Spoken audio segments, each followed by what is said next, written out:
எல்லாமே கத்தருக்காக. நாங்கள் நீங்கள் சாப்பிட்டு கத்தருக்காகன்றீங்க அப்படின்வாங்க. கத்தருக்காக தான் சாப்பிட்றேன். சாப்பிட்டதுனால தான் என்ன பிரசங்கம் பண்ணிட்டுருக்கிறேன் 2 மணி நேரமா இன்னைக்கு.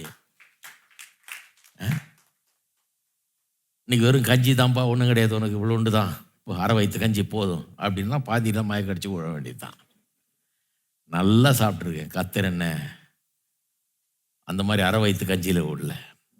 நல்லா நான் கத்தருக்கு ஸ்தோத்திரம் பண்ணுறேன். நல்லா கொடுத்துருக்குறாரு, நல்லா சாப்பிட்றேன், நல்லா திடகாத்திரமாக இருக்கிறேன். 2 மணி நேரம் நின்று இன்றைக்கி பிரசங்கம் பண்ணிட்டுருக்கிறேன். இது மாதிரி பல நாட்கள் பண்ணுறேன், பிரச்சனை கிடையாது.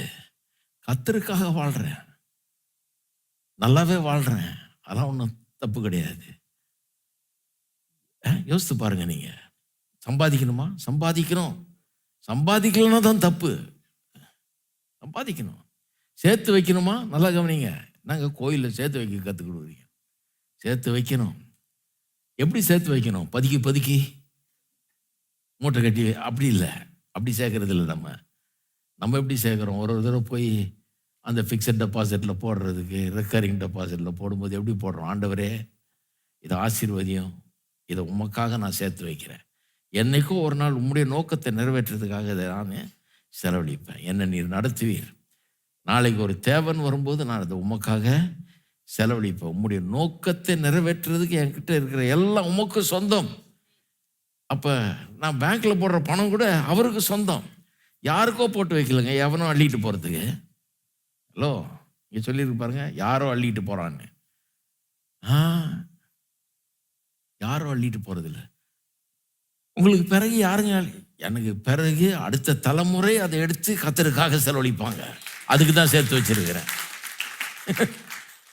சிலருக்கு அது இருக்கும், எனக்கு அள்ளிட்டு போ, நீ ஒன்றும் எடுத்துகிட்டு போக முடியாது, இங்கே தானே. ஆமாம், இங்கே வச்சுட்டு தான் போக போகிறேன். ஏசு வர்ற வரைக்கும் அடுத்த தலைமுறை எடுத்து ஆண்டவருக்காக தாராளமாக செலவழிக்கிறதுக்காக, நல்ல காரியங்களை செய்கிறதுக்காக, அதுக்கு தான் சேர்க்குறோம், அதுக்கு தான் சம்பாதிக்கிறோம், அதுக்கு தான் வைக்கிறோம். நீங்களும் அதுக்கு தான் செய்கிறீங்க. எத்தனை பேர் இருக்கிறீங்க? ஆஸ்தியை எவன் வாரி கொள்வான்று சில, அதனால தான் நான் ஒன்றும் சேர்க்கலை அப்படின்னா அதை காட்டிலும் முட்டாள்தனம் கிடையாது. யாரும் அள்ளிக்கிட்டு போகிறதுக்காக நம்ம சேர்க்கலை, கர்த்தருக்காக பயன்படும்படியாக நம்ம சேர்க்கணும். நீங்கள் அப்படி சேர்த்து பாருங்கள், சேர்க்கறதே பெருகும் பயங்கரமாக, சேர்க்கறதே ஆசீர்வதிக்கப்படும், சேர்க்கறதே பல மடங்கு ஆகிடும்.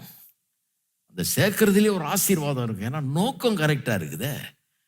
பணம் எல்லா தீமைக்கும் வேறுன்னு வேறுன்னு சொல்ல, பண ஆசை தான் எல்லா தீமைக்கும் வேறு. அப்போ அதை நம்ம கர்த்தர்கிட்ட அர்ப்பணிக்கிறோம். எத்தனை பேர் அர்ப்பணிச்சிருக்கிறீங்க?